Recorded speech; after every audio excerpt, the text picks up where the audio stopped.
نماز پڑھنے والے اگر نماز کی روح سے آشنا ہو جائیں کہ یہ محض اوپر نیچے ہونے کی مشق نہیں ہے، بلکہ یہ اللہ کے حضور اپنی نیازمندی کا اظہار ہے، اپنے عجز کا اظہار ہے، تو پھر نماز ان کو وہ مقام دیتی ہے اور وہ شعور بخشتی ہے کہ جو بے نمازی کے نصیب میں کہاں۔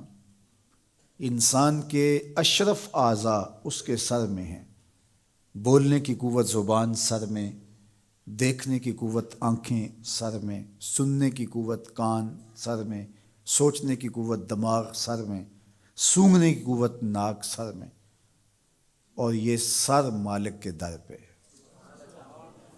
اور زبان سے بندہ کیا کہہ رہا ہے؟ سبحان ربی الاعلی، مالک تو سب سے اعلیٰ ہے۔ اور اپنا رویہ اور عمل کیا ہے کہ اپنی ناک بھی خاک پہ رکھی ہے، پیشانی بھی خاک پہ رکھی ہے، اور باقی اعضاء بھی خاک پہ ہیں۔ تو گویا عملاً یہ بتا رہا ہے مالک مجھ سے نیچا کوئی نہیں اور تجھ سے اونچا کوئی نہیں۔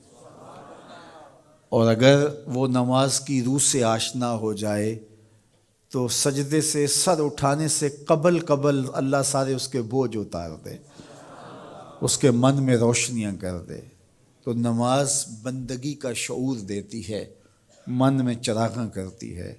اللہ کے حضور جھکنے سے بندہ ایسا بندہ کامل بن جاتا ہے کہ پھر وہ کسی اور کے آگے نہیں جھکتا۔ تو اپنی اولاد کو نماز کی محبت دو، نماز کی ترغیب دو، نماز کی عادت دو اور نماز کا حکم دو، اور ان کی عادت راسخ ہو جائے، طبیعت میں پختگی کے ساتھ نماز کو اختیار کرنا ان کی طبع میں جم جائے۔ نماز ان کی طبیعت میں نظم پیدا کرے گی، ان کو نظم و ضبط کا پابند بنائے گی، اور ان کی صحت کی ضامن ہوگی، اور ان کے باطن کی طہارت کا سبب اور ذریعہ ہوگی۔ اس لیے کہا کہ اللہ کے حضور جھکنا نہ بھولنا اور نماز قائم کرنا۔ نماز کا تعلق اپنے آپ سے ہے کہ وہ اپنے آپ کو سنوارتا ہے، تقرب اللہ کے لیے اس کی اپنی عملی کوشش ہے۔ بندے اور خدا کا ایک ربط ہے نماز۔ اسی طرح یہ خیال کہ میرا مالک مجھے دیکھ رہا ہے، اس سے بھی تہذیب نفس ہوتی ہے، باطن کی تربیت ہوتی ہے۔ انسان ایک حصار میں آ جاتا ہے، ایک پہرے میں آ جاتا ہے کہ میرا اللہ مجھے دیکھ رہا ہے، اور پھر وہ قدم پھونک پھونک کے رکھتا ہے۔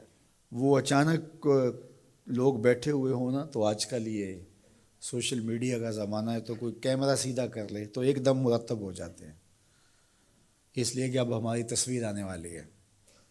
یا کوئی کسی کو کہے کہ جناب آپ لائیو جا رہے ہیں، تو وہ بالکل اپنی حرکات سکنات منظم کر لیتے ہیں، کپڑے سیدھے کرنے لگ جاتے ہیں، اس لیے کہ ہم لائیو جا رہے ہیں۔